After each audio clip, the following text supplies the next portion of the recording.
मित्रों, राधे राधे, जय श्री कृष्णा। कैसे हो? आशा करते हैं सभी मेरे मित्रगण हैं वो अच्छे होंगे और भगवान जी से हम तो यही प्रार्थना करते हैं जहाँ पर भी हमारे प्रिय मित्र रहे, कुशल पूर्वक रहे, आनंद पूर्वक रहे। तो प्यारे मित्रों, आज हम आपके लिए लेकर के आए हैं बहुत ही अच्छी सी जानकारी है, बहुत ही अच्छी जानकारी है जो आपको अभी जो 2026 है जो आने वाला है। तो अगर आपको ये अपने घर में मैं जो बताने जा रही हूँ ये संकेत आपको मिलते हैं तो आप है जो नव वर्ष पे है जो नया ही कार्य, ये जो 3 कार्य है वो आपको है जो अवश्य करने हैं और इसके करने से है आपके जीवन में बहुत ही खुशियाँ आएगी। और आप ऐसे समझो कि जो हम ये बातें आपको बताने जा रहे हैं तो ऐसे समझो कि आपको भगवान जी है जो दर्शन दे ही रहे हैं और आपकी जो मनोकामना है या फिर आपकी जो पूजा है या फिर आपकी आराधना है जो भी है आप भगवान जी से मांग रहे हो, जो भी मन्नत मांग रहे हो, तो आप की जो पूजा है, आराधना है वो भगवान जी ने सुन ली है। तो आपको अगर मेरी बहनों, अगर आप जब पूजा करती हो तो दीपक की बाती में फूल बनता हुआ दिखाई देता है। चाहे आपकी दीपक की बाती चाहे लंबी बाती हो या फिर गोल बाती हो, उन दोनों में चाहे कोई भी बाती हो और चाहे दीपक घी का हो चाहे तेल का हो, उसमें वो कोई प्रॉब्लम नहीं है। और अगर उस दीपक में आपको फूल बनता हुआ दिखाई देता हो तो मेरी प्यारी बहनों भाइयों, उस फूल को आप है जो एक ऐसा ही है जो नॉर्मल ऐसी मतलब कोई उदाहरण उसे मत समझिएगा। वो आपकी जिसी भी देवता की आप है, जो भी आपके आराध्य है, इष्ट है, तो उनकी आप भक्त हैं, उनकी आप पूजा आराधना कर रहे हैं, तो उसने आपकी पूजा सीधे सीधे स्वीकार कर ली है। और वो आपको है जो मतलब इस फूल के जरिए, इस बाती के फूल के जरिए है आपको है जो दर्शन करा रहे हैं, वो आपसे बहुत प्रसन्न है। इसीलिए दीपक की बाती में है जो फूल आपके बन रहा है। तो मेरी बहनों भाइयों, अगर आपके दीपक की बाती में फूल बना हुआ है और उस फूल को आपको जब तक मतलब नहीं तोड़ना है, जब तक मतलब दीपक है वो मतलब उसमें सारा घी है या फिर तेल है वो पूरा समाप्त नहीं हो जाता है, जब अपने आप बड़ा हो जाता है ना दीपक, तब बड़ा होने के बाद में और मतलब बुझ जाने के बाद में है जो दीपक का फूल है जो हटा लेना चाहिए आपको और किसी चिमटी से, और वो फिर किसी शुद्ध पात्र में आपको डालना है। डाल करके उसमें गाय का देसी घी है वो मिला लेना है और थोड़ा सा आपको या कुमकुम भी डाल सकते हो उसमें, या फिर आप किसी मतलब देवी माँ की पूजा करते हो तो आप है जो रोली मोली वो भी डाल सकते हो, या फिर आप हनुमान जी के भगत हो तो आप सिंदूर भी डाल सकते हो उसमें, है ना। तो जैसे आप भोले के हो तो भभूत भी डाल सकते हो, सफ़ेद चंदन भी डाल सकते हो, जैसे भी आप अपने आराध्य देव को मानते हो उसी हिसाब से आप अपना जो टीका है वो बना सकते हो आप। तो फिर आपको क्या करना है, जब मतलब जो भी आपकी रुकावटें हैं, कार्य में समस्या आ रही है, कार्यों में बाधा आ रही है, या फिर आपके जो मतलब चारों ओर नेगेटिव ऊर्जा या फिर आपके शरीर पे है जो गलत नेगेटिव ऊर्जा है वो है, तो बुरी शक्तियों का साया है, कुछ भी है, तो आपको अपने मस्तक पे है वो तिलक, आपको चाहे हल्का लगाओ चाहे गहरा लगाओ, वो तिलक अपने मस्तक पे लगाना है। उससे आपको है जो देवताओं की अपने जो इष्ट देव हैं उनकी शक्तियाँ हैं जो आपको 20% शक्तियाँ हैं जो मिलेगी, अपने देव का आशीर्वाद मिलेगा।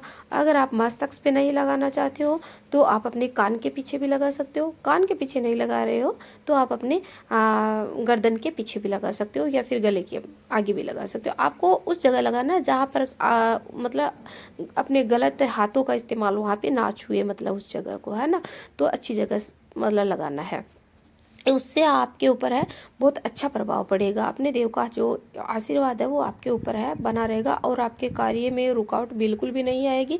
कंटिन्यू आपको है जो वो तिलक लगाना है। सामने आप किसी बंदे के भी आप जाते हो तो अगला भी आपका मान सम्मान है जो करेगा, तो आपको ये कार्य करना है। अब मेरी बहनों भाइयों, हम बताते हैं कि जब मतलब दीपक की बाती में आपके घर में फूल बन ही रहा हो तो आपने ये तो समझ लिया होगा कि आपके घर में साक्षात भगवान जी का वास है जो अवश्य हो रहा है और आपके इष्ट देव ने आपकी है जो मनोकामना अवश्य सुन ली है। आपकी मनोकामना छोड़िए, आपकी भक्ति है आपके इष्ट ने स्वीकार कर ली है, वो उससे बड़ी आपके लिए कोई भी और बातें नहीं हो सकती है। तो आपको पहला काम क्या करना है मेरी बहनों भाइयों, ध्यान से सुनना। वो पहला काम क्या करना है आपको, कि आपको अपने देव को भोग लगाना है।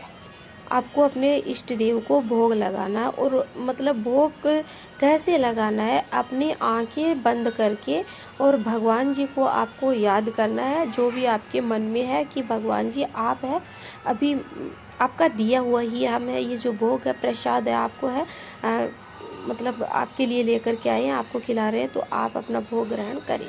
तो ऐसा करके आपको है भगवान जी को है जो भोग है जो लगाना है। मेरी बहनों, आप इस बात को ध्यान में रखते हुए अच्छे से है जो आपको ये कार्य है जो करना है। अगला कार्य आपको क्या करना है मेरी बहनों भाइयों, कि आपको है जो सत्संग और भजन भाव कीर्तन, ये आपको अवश्य है जो करना है। नित्य आपको जब पूजा पाठ करते हो तो आपको भजन भाव कीर्तन ये सब करना है। आपको मतलब उससे कई गुना शक्तियाँ है जो आपको मिलेगी, और आपके जो इष्ट देव है, आपके भगवान जी है, मेरे कृष्णा है, वो बहुत ज़्यादा खुश होंगे, है ना। और अपनी भक्ति का मतलब जो ये भाव है, घमंड है, गरूर है, वो आपको बिल्कुल भी नहीं है जो दिखाना है ना करना है। सरल स्वभाव से आपको है शांति रूप से एकांत में बैठ करके पूजा करनी है, भजन भाव करना है। और अपने भजन भाव का आप फल है जो औरों को भी आप है जो दे सकते हो, उससे भी आपको कई गुना है जो फ़ायदा मिलेगा। 80 से 90 गुना आपको है जो परसेंट है वो फ़ायदा मिलेगा आपको। क्योंकि भजन एक ऐसी चीज़ है वो कि बहुत बड़ी चीज़ है, उससे आपको है जो अपने भगवान की प्राप्ति हो गई है। और भगवान की प्राप्ति आपको ऐसे समझो 20% हो रही है, और साक्षात में आपको भगवान जी दर्शन नहीं दे रहे हैं तो भी आपको भगवान जी भजन से बहुत ज़्यादा प्रिय है उन भगवान को, और भगवान भजन से बहुत खुश होते हैं, है ना। क्योंकि भगवान के भजन में ही सब कुछ है, जो राम का नाम है वो है जो है, और वही सब कुछ अपनी अगर वाणी पे आ जाता है। शांत स्वभाव से, मन शांत से अगर हम बैठ कर के शांतिपूर्वक अगर भगवान को याद करते हैं तो फिर इससे बड़ा तो कुछ भी हो ही नहीं सकता है।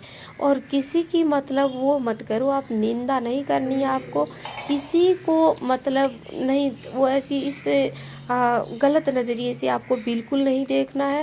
अगर मतलब कोई भी इंसान अपने सामने ही कुछ गलत कर रहा है तो भी उनको आपको ऐसे समझना है कि नहीं ये सब अच्छा कर रहा है, ये समझना है।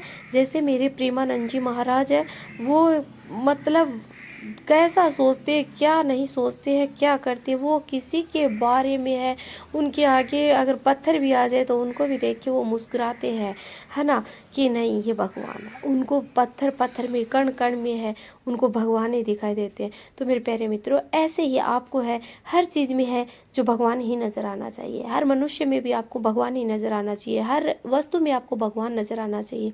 आपका मन, आपकी आत्मा, तभी ये शुद्ध होगी। और आपको है जो एक माया से है जो मोह बिल्कुल भी नहीं करना है। अगर भगवान जी को पाना है तो माया से मोह बिल्कुल भी नहीं करना है। मेरी प्यारी भक्तों बहनों, हम अकेले आए हैं, अकेले जाएंगे, साथ कुछ नहीं लेके आए हैं, कुछ ही ना लेके जाएंगे। इसलिए आपको मोह तो सिर्फ करना है तो भगवान जी से करना है, प्यार करना है तो आपको भगवान जी से करना है। और ये एक अपनी दिनचर्या यहाँ पे है जो अपन राम राम करके है जो यहाँ पे बिता सकते हैं। अपनी दिनचर्या अच्छे से है जो कीजिएगा। और एक और बात बता देते हैं मेरी बहनों कि दीपक की बात में फूल बन रहा है, तो आपको क्या करना है कि सारा अच्छा अच्छा हो रहा है। और इसके अलावा आपको है जो किसी भी अपने इष्ट देव का आपको नाम जप करना है ना, उससे आपको 100 का 100 है जो फ़ायदा, 100% है जो आपको फ़ायदा अवश्य मिलकर ही रहेगा। उससे कई गुना शक्तियाँ आपको है जो भगवान जी की है जो आपके अंदर आपको मिल के ही रहेगी। आप पा सकते हो भगवान जी को, तो आप मंत्र जाप कर सकते हो। आप चाहे कोई भी मंत्र जाप, आप कृष्णा का मंत्र जाप कर सकते हो, या फिर आप राधा रानी का मंत्र जाप कर सकते हो, श्री राम का आप मंत्र जाप कर सकते हो, हनुमान का कर सकते हो, आप देवी माँ का कर सकते हो, गणेश का कर सकते हो। मतलब आप किसी भी देव का है जो आप मंत्र देव है वो मंत्र जो जाप है वो कर सकते हो। वो आपको शांति रूप से है आपको करना है। मंत्र जाप नहीं करें तो राम राम कृष्णा कृष्णा हरे राम हरे कृष्णा हरे राम हरे कृष्णा आप ये भी करते हो तो ये सब भगवान ही है, उनका रूप अनेक है, नाम एक ही है। तो मेरी प्यारी बहनों, आपको ये सब करना है और किसी को आपको है बुरा नहीं कहना है, किसी को आपको निंदा नहीं करनी है और भगवान का भजन कीर्तन है अवश्य करना है। भगवान जी आपको अवश्य मिलेंगे। राधे राधे, जय श्री कृष्णा।